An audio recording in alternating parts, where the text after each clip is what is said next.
Good morning আমার প্রিয় পরিবার, তোমরা সবাই কেমন আছো? আশা করি ভালো আছো, সুস্থ আছো। আমি অনেকটাই ভালো আছি। তো দেখো সকাল সকাল কিন্তু আমার স্নান হয়ে গেছে, মেয়েকে রেডি করে দিয়েছি, যেহেতু আজকে গাড়ি যাবে না তো ওদেরকে আমাকেই নিয়ে যেতে হবে। তো দেখো আমি আমার ছেলে মেয়েকে নিয়ে বেরিয়ে পড়লাম স্কুলে দিতে। তো ওদের 1টা 15 ছুটি হবে, ছেলের ছুটি হবে 1টা, মেয়ের ছুটি হবে 1টা 15।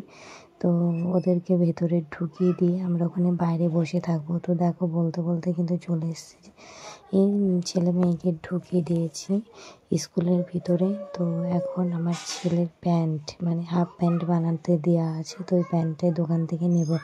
আর এই যে ওষুধের ফার্মেসি দেখতে পাচ্ছ, ওই ফার্মেসি থেকে ওষুধ নিতে হবে।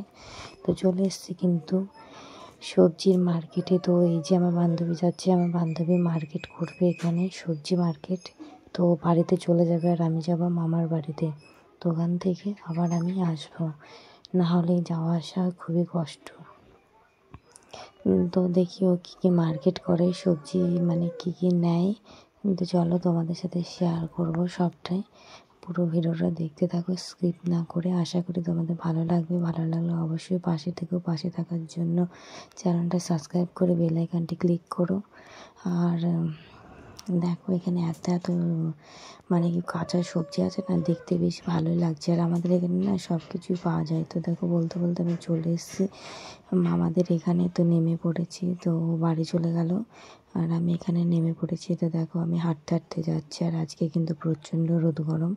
তো চলো বাড়ি গিয়ে তোমাদের সাথে কথা বলছি। তো বন্ধুরা আমি এসেছি অনেকক্ষণ, তো মাসিদের বাড়ি, ওখানে খাওয়া দাওয়া করলাম। তো খেলাম আমার রুটি আর ডিম ভাজা। তো খাওয়া দাওয়া করে বেরিয়ে পড়লাম মামির বাড়ি যাব। তো মামির বাড়ি এখান থেকে একটুখানি তো যাচ্ছি। তো এখানকার চার্জটা তোমাদের সাথে একটু শেয়ার করি। তো দেখো এখানে কিন্তু এই নতুন এই মাটাকে বসিয়েছে, তো খুব সুন্দর লাগছে। আমি কিন্তু অনেক দিন পরে আসছি, আর এখানে কিন্তু খেলার মাঠটাও বেশ ভালো, মানে চার্চের মাঠে ছেলেপেলে খেলতে পারে। আর দেখো ওই পুকুরের ডাঙায় যে গাছটা দেখতে পাচ্ছ, এতটাই যে ডেটা ধরেছে আমার তো ভালোই লাগছে। আর আমাদের যেহেতু ডেটা গাছ নেই, ছিল আগে, এখন নেই। তো মাঠে চলে এসেছি, মাঠে মামাদের ভুঁয়ে শাক বোন আনতে। তো দেখো চারিদিকে মাঠটা এত সুন্দর লাগছে, কিন্তু আজকে প্রচণ্ড গরম। এই গরমে কিন্তু ভালোও লাগছে না। তো মামি আর আমি এসেছি শাক তুলতে মামিদের ভুঁইয়েটা। আর এখানে আছে পুঁই শাক, লাল শাক, আর এদিকে আছে কলমি শাক, আর এগুলো পালং শাকের বীজ করতে দিয়েছে। তো দেখতে পাচ্ছ চোখ মুখে কী অবস্থা হয়ে গেছে।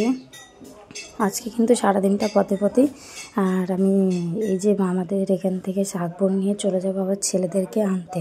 তো চলো যেতে যেতে তোমাদের সাথে কথা বলছি। তো দেখো আমাদের শাক তোলা হয়ে গেছে, মামির কাছে আছে আর আমার কাছে আছে। তো আমি পয়সা করে নিয়েছি, আর এরকম মামিদের বাড়ি চলে এসে ফ্যান চালিয়ে দিচ্ছি, এতটাই যে গরম কি বলবো। তো চলে এসেছি মাসিদের বাড়ি, মামিদের বাড়ি থেকে একটু খাওয়া দাওয়া করে মাসিদের বাড়ি চলে আসলাম। আর এই যে ছেলেপেলেগুলো আছে আমার সাথে, এখন ওরা খেলবে। তো আমি শুয়ে পড়েছি, আমি ক্লান্ত হয়ে গেছি যেহেতু মামিদের মাঠে গেছিলাম। তো এখান থেকে একটুখানি বেশি দূর না। তো দেখো আমার সবাই পিছনে আছে, আমি ভিডিও করছি বলে ওরা আমার সাথে ভিডিও করবে বলে সব পিছনে দাঁড়িয়ে পড়েছে। আর আমি কি বলবো, ভয়েস দিতে দিতে কিন্তু আমি হাঁপিয়ে যাচ্ছি, এতটাই গরম। তো এটা হচ্ছে ভাসুরির ছেলে, আমি আপা দিতে বললাম, তো আমার গালে আপা দিচ্ছে। তো মাসি তাড়াতাড়ি করে আমার জন্য রান্না করে দিয়ে দিয়েছে, যেহেতু এখন 12টা 40 হয়ে গেছে, ছেলেকে আনতে যাব। তো আমরা এখানে অনেক কিছু রান্না করেছিল। তো দেখো ছেলেকে নিয়ে মেয়েকে নিয়ে আমি স্কুল থেকে চলে এসেছি, আর এখন 2-2:30 বাজে। তো এসে কিন্তু আমার কাপড় চোপড় ধোয়া হয়ে গেছে, আর আমি তো স্নান টান করে গেছিলাম। তো আমি এই যে বিকালে মানে আজকে তো ঘুমানোর টাইম হয়নি, একটু রেস্ট পাইনি। তো দেখো কতটা কাপড় চোপড় সব রেখে দিয়েছি, এগুলো পরে ভাঁজ করবো। আর আমি হাত মুখটা ধুয়ে চলে আসলাম। তো এসে এই যে তোমাদের সাথে আমি কথা বলছি, প্রচণ্ড গরম আজকে। আর আজকে এত গরমে একটু ভালো লাগছিল না, তো ওর জন্য বসে আছি। এখন কিন্তু অনেকটা কাজ বাকি আছে, আজকে সারাদিনটা বাড়ি ছিলাম না, সেহেতু কাজ করা হয়নি। তো আমি এই যে ছেলে মেয়েকে দিয়ে আসলাম।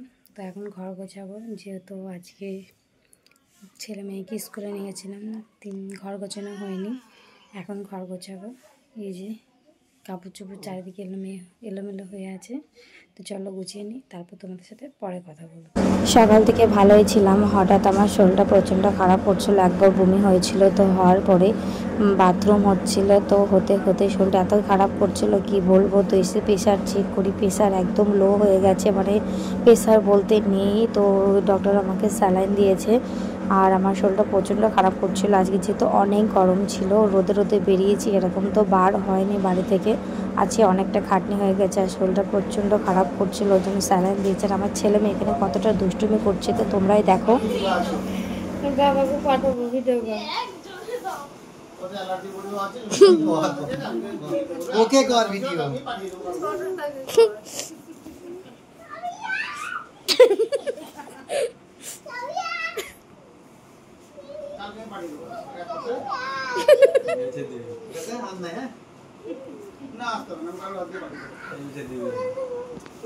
না